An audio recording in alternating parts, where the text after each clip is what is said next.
mstari wa 4 Biblia inasema kila mmoja wenu ajue kuuweza mwili wake katika utakatifu na heshima.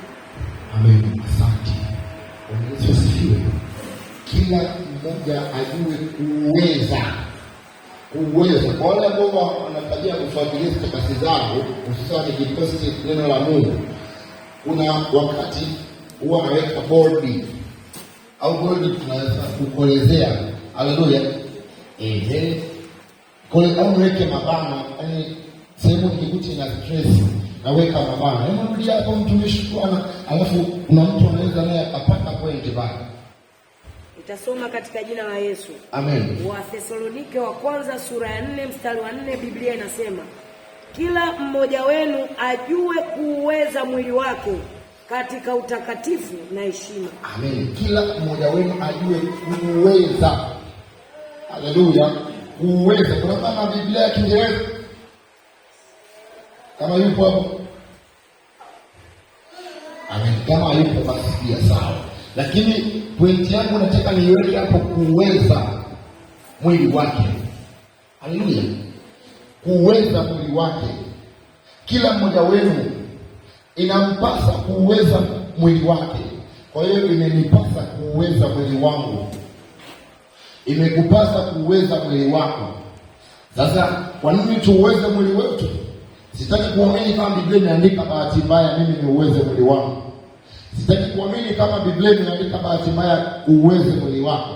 Sitaki hata kidogo kuamini kama mwili wangu, Biblia imeandika kuuweza mwili wetu kwa bahati mbaya mimi na wewe. Hapana, lipo kusudi la sisi kuuweza mwili wetu. Kwa nini tuuweze mwili wetu? Kwa sababu mwili mwenyewe uko pale ukiwa unashindana na nini?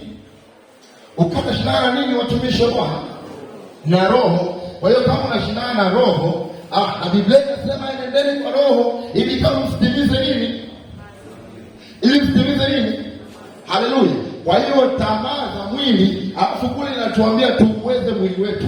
Maana yake ni kwamba ni sawasawa na kusema kwa lugha nyingine, sasa ni sawasawa na kusema kila mmoja wenu aziweze tamaa za mwili katika jina la Yesu. Umepata hiyo kweli? Umedokoa kwa mtumishi wa Bwana? Kila mmoja wetu imetupasa kuuweza mwili wetu. Nikizungumza kuhusu mwili wetu ni pale ambapo una ratiba ya kufunga, alafu mwili unakuambia hapana, wewe saizi umechoka, usifunge. Ni pale ambapo mwili unakuambia hapana, wewe una vidonda vya tumbo, usifunge. Ni pale ambapo mwili unakuambia hapana, wewe jana ulichelewa kulala, saizi utamkaje mapema, wewe lala kwanza, alafu baadaye ndio utaenda kwenye maombi. Ni pale ambapo mwili unakuambia hapana, wewe mwili saizi unaumwa, nenda kwa taasisi, ziende kanisani. Ni pale ambapo mwili unakuambia unakushawishi ili uweze kutengana na Mungu wako. Sikia nikwambie mtumishi wa Bwana aliye hai, kama kuna watu wanahitaji kupata urejesho wa ila kuileta heshima ya Mungu duniani, ameni mimi na wewe wakati huu wa usiku, ni pamoja na kushinda mwili wetu, ni pamoja na kushinda matendo ya mwili, ni pamoja na kushinda yale mambo ambayo mwili unauambia roho ya kwamba acha kwenda ibadani, twende tukaselebuke sehemu, acha kwenda ibadani, twende tukafanya ratiba fulani.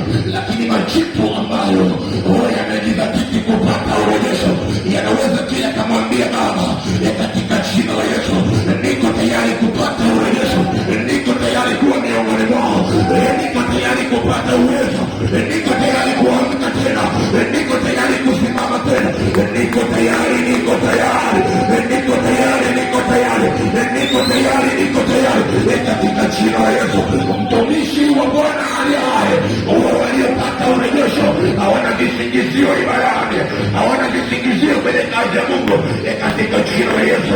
Wakati mwingine mtoto wa Bwana kazi huwa zinatubana, lakini tunasema sasa siwezi kuendelea hapa, maana mmenipasa kuwepo hekaluni mwa Bwana. Nitaenda katika jina la Yesu. Wakati mwingine tulichukua maamuzi magumu dhidi ya watu wetu wa karibu kwa sababu ya kumheshimu Bwana. Nikasema chukua vyote, chukua mali zote, chukua unavyoviona vyote, niachie Yesu wangu, niachie Yesu wangu. Nikatembea na Yesu, nikaishi na Yesu wangu, nikatembea na Yesu,